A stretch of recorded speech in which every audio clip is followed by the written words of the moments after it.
మార్చి 8న అంతర్జాతీయ మహిళా దినోత్సవాన్ని పురస్కరించుకుని శుక్రవారం ఉదయం మహిళా శిశు సంక్షేమ శాఖ ఆధ్వర్యంలో పట్టణంలోని శివాజీ చౌక్ నుంచి ఎన్టీఆర్ మినీ స్టేడియం వరకు భారీ ర్యాలీ చేపట్టారు. ఈ ర్యాలీని జిల్లా కలెక్టర్ అభిలాష అభినవ్ జెండా ఊపి ప్రారంభించారు. బేటీ బచావో బేటీ పడావో మహిళా సాధికారిక నినాదాలతో ర్యాలీ చేపట్టారు. ఎన్టీఆర్ మినీ స్టేడియంలో ఏర్పాటు చేసిన కార్యక్రమంలో భాగంగా కలెక్టర్ అభిలాష్ అభినవ్ మాట్లాడుతూ మహిళలందరూ స్వశక్తితో జీవితంలో ఉన్నతంగా ఎదగాలని తెలిపారు.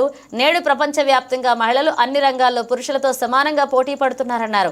ప్రత్యేకంగా నిర్మల్ జిల్లాలో ఉన్నత స్థాయిలో అధికారులందరూ మహిళలే ఉన్నారని, ఇది చాలా గొప్ప విషయమని తెలిపారు. ఈ కార్యక్రమంలో స్థానిక సంస్థల అదనపు కలెక్టర్ ఫైజాన్ అహ్మద్, జిల్లా సీనియర్ సివిల్ జడ్జి, జిల్లా legal services authority chairman G Radhika, RDO Ratna Kalyani, DRDO Vijayalakshmi, AC డిపిఓలు నాగలక్ష్మి, నాగమణి, మున్సిపల్ కమిషనర్ జగదీశ్వర్ గౌడ్, జిల్లా lead bank manager Ram Gopal, MEPMA PD Subhash, DYSO Srikanth Reddy, mission Shakti coordinator Sarita, SHG మహిళలు, ఎన్సీసీ విద్యార్థులు, పాఠశాల విద్యార్థులు, ఏఎన్ఎంలు, ఆశాలు, మహిళలు, ఇతర అధికారులు పాల్గొన్నారు.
ఇక్కడ వచ్చిన స్టాఫ్ కి, ఆఫీసర్స్ కి, టీచర్స్ కి and to my dear students,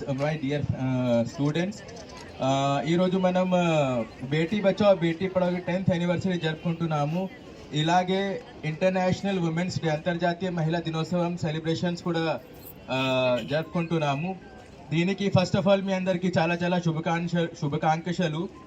happy women's day to all of you. Already మన డిఆర్డీ గారు చెప్పారు, విమెన్స్ డే 8th మార్చ్కి మామూలుగా ఎవ్రీ ఇయర్ సెలబ్రేట్ చేస్తున్నాము. బట్ ఈసారి 8th March second Saturday holiday వస్తుంది. దీనికోసం ఈరోజు ఈ సెలబ్రేషన్, ఈ ర్యాలీ పెట్టడం జరిగింది. ఇది గుర్తుపెట్టాలి. దీంతో పాటు ఈ వేదిక నుంచి ఇంకొక మాట చెప్తున్నాను, మన లేడీస్కి ఇంకొక ఏం అలవాటు అంటే అందరికీ మంచిగా హెల్త్ ఉంటుంది. దీనికోసం ప్రతి డే పని చేస్తారు. ఒక లేడీస్ మార్నింగ్ నుంచి లేచిన తర్వాత పిల్లలకి బ్రేక్ఫాస్ట్ పెడతారు, హస్బెండ్కి ఫుడ్ పెడతారు, కొనసాగించాలి. తర్వాత పెళ్లి చేస్తారు కదా. ఎవరన్నాకి ముందు పెళ్లి అవసరం ఉందా? నా నాన్న చెప్తున్నారు నేను ఇప్పుడే పెళ్లి చేయాలి. ఓకే, ఎంతమంది జాబ్కి హామీ ఇస్తున్నారు నాకు? అదే కెమెరా అక్కడ టర్న్ చేయాలి. మేము జాబ్ తెచ్చిస్తామా? ఇంకా గట్టిగా. Educate a women, you educate a generation. ఎందుకు ఇది సేయింగ్ ఉంది అంటే, సింపుల్గా చెప్పాలి అంటే ఒక పురుషుకి మీరు ఎడ్యుకేషన్ ఇస్తే వాళ్ళ వరకే ఉంటుంది, కానీ ఒక అమ్మాయికి మీరు ఎడ్యుకేషన్ ఇస్తే వాళ్ళ పిల్లలకి కూడా చదివి పెడతారు. వాళ్ళ వాళ్ళ నానమ్మకి వాళ్ళ అమ్మమ్మకి కూడా చదివి పెడతారు. సో మీరు ఒక విమెన్కి ఎడ్యుకేషన్ ఇచ్చిన అంటే నెక్స్ట్ జనరేషన్కి కూడా ఎడ్యుకేషన్ ఇచ్చినట్టే ఉంటుంది. అందువలన education of women is very very important. ఇది ఇండియాలో కాదు, ఇది ఇంటర్నేషనల్లీ రికగ్నైజ్డ్ ఒక థియరీ ఉంది. సో దీంట్లో భాగంగా మన నిర్మల్ జిల్లాలో కూడా మన ఎడ్యుకేషన్ మీద చాలా ఫోకస్ పెడుతున్నాము. ఇక్కడ వచ్చేసి